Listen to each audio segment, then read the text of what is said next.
Hello everyone, welcome back to our channel Rudra developers. మరో మంచి టాపిక్తో నేను మీ ముందుకు వచ్చాను. ఈ వీడియోకి ఒక 100 లైక్స్ వస్తాయని అనుకుంటున్నాను. వీడియో చూస్తున్న వాళ్ళు మాత్రం వీడియోకి ఒక లైక్ ఇచ్చేసేయండి. వీడియోలోకి వెళ్ళిపోదాం. హైదరాబాద్ ఎంతో మందికి ఉపాధి కల్పిస్తున్న నగరం. అయితే గత కొద్ది రోజులుగా భాగ్యనగరంలో రియల్ ఎస్టేట్ భారీగా తగ్గిందని చెప్పుకోవచ్చు.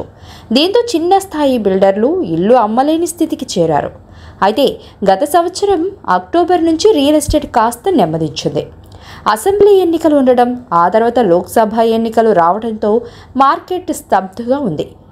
ఏపీలో టీడీపీ ప్రభుత్వం రావడంతో హైదరాబాద్లో ఇళ్ల ధరలు మరింత తగ్గాయని చెప్పుకోవచ్చు.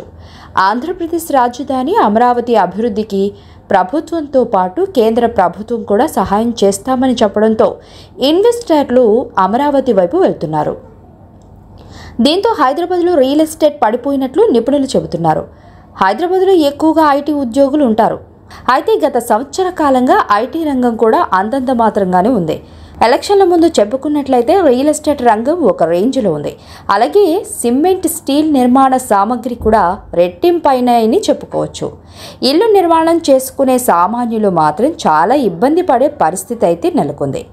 వచ్చే 2-3 సంవత్సరాల్లో హైదరాబాద్లో రియల్ ఎస్టేట్ మరింత తగ్గే అవకాశం ఉందని నిపుణులు భావిస్తున్నారు. సాధారణంగా హైదరాబాద్లో మధ్యతరగతి గృహాల మార్కెట్ ఎక్కువగా ఉంటుందని, ధరలు ఎక్కువగా ఉండడంతో వారు వెనకడుగు వేస్తున్నారని చెబుతున్నారు. అమరావతిని అనుకున్న స్థాయిలో అభివృద్ధి చేస్తే హైదరాబాద్పై ఒత్తిడి తగ్గుతుంది. దీంతో ఇళ్ల ధరలు కూడా తగ్గే అవకాశం ఉందని భావిస్తున్నారు. హైదరాబాద్ చుట్టుపక్కల ఎక్కడ తక్కువ ధరకు భూమి లభిస్తుంది, ఎక్కడ పెట్టుబడి పెడితే ఆ సొమ్ము మంచి రిటర్న్స్ వస్తాయని ప్రజలు ఆలోచిస్తున్నారు. అంతేకాకుండా భవిష్యత్తుకు మంచి భరోసా ఉంటుందా లేదా అనే కోణంలోనూ ప్రజలు ప్లాన్ చేస్తున్నారు. హైదరాబాద్ రియల్ ఎస్టేట్ రంగం ఇంకో సంవత్సరం పాటు ఇలానే ఉంటుందని నిపుణులు అనుకుంటున్నారు. ఈ వీడియో మీకు హెల్ప్ఫుల్ అయిందని అనుకుంటున్నాను. Thank you so much.